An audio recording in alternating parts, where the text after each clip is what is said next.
আমরা মনে করি এই প্রথম যে অধিবেশন হবে সংসদ অধিবেশন, সেই অধিবেশনে আর সবচেয়ে প্রথম কাজটি হবে যে এই যে ফ্যাসিস্ট সময় যে রাষ্ট্রপতি, ফ্যাসিস্টের দোসর রাষ্ট্রপতি, তার অভিশংসনের জন্য পদক্ষেপ নেওয়া এবং নতুন সংসদ, জাতীয় সংসদ, সরকারি দল, বিরোধী দল সবাই মিলে এই কাজটি করবে।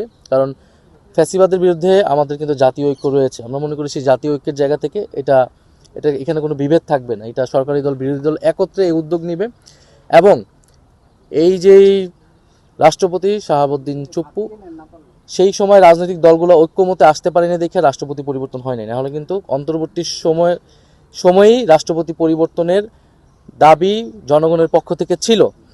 সেই সময় রাষ্ট্রের স্থিতিশীলতা, সাংবিধানিক শূন্যতা, অনেক কিছুর কথা বলে রাষ্ট্রপতিকে রেখে দেওয়া হয়েছে। এখন নতুন সরকার এসেছে, নতুন সংসদ তৈরি হয়েছে। তা আমরা মনে করি যে এই রাষ্ট্রপতি এখন চলে যাওয়াটা কেবলই সময়ের ব্যাপার। আমরা সবাই সেই সময়ের অপেক্ষা আছি। কারণ যে গণহত্যা হয়েছিল, জুলাই গণহত্যা সহ সেই সময় যে নির্মম হত্যাযজ্ঞ হয়েছিল, সেই হত্যাযজ্ঞের সময় কিন্তু রাষ্ট্রপতি রাষ্ট্রের অভিভাবকের দায়িত্ব পালন করেনি। তিনি নীরব নিষ্ক্রিয় ভূমিকা পালন করেছিলেন।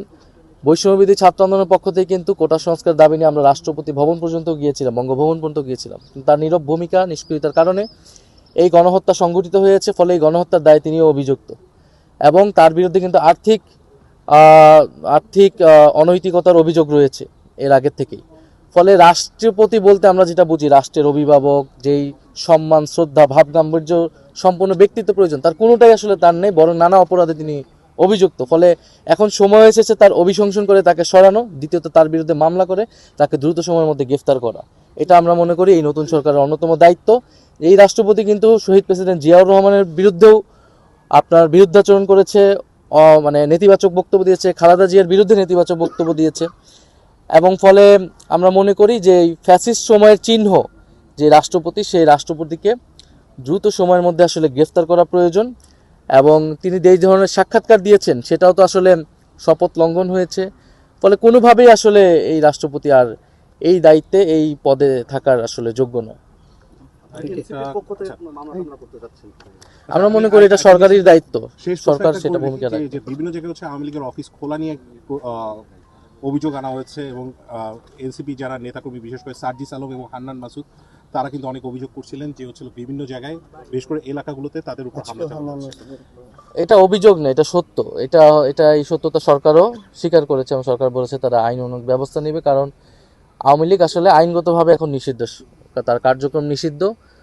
এখন এই নতুন সরকারের সাথে আওয়ামী লীগের কোনো গোপন চুক্তি হয়েছে কিনা এটা আমরা জানি না, কিন্তু কার্যক্রমে এটাই মনে হচ্ছে যে ইলেকশনে ভোটের চুক্তি হোক আর যে কোনোভাবে হোক, কারণ প্রশাসনের সহযোগিতা ছাড়া এই কার্যক্রম সম্ভব নয়। আমরা আইনের শাসন চাই, খুব স্পষ্ট কথা।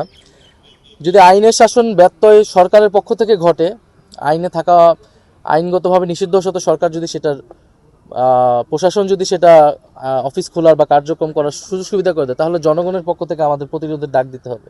এটা আমরা বলেছি। আমরা অপেক্ষা করছি সরকার কি আইনের শাসনের পক্ষে যাবে, নাকি সরকার আরো একটি গৃহযুদ্ধের পরিস্থিতি তৈরি করতে চায়। আর আপনাদের প্রতি অনেক এটার বাইরে আজকে অনেক দেরি হয়ে গেছে, এই জন্য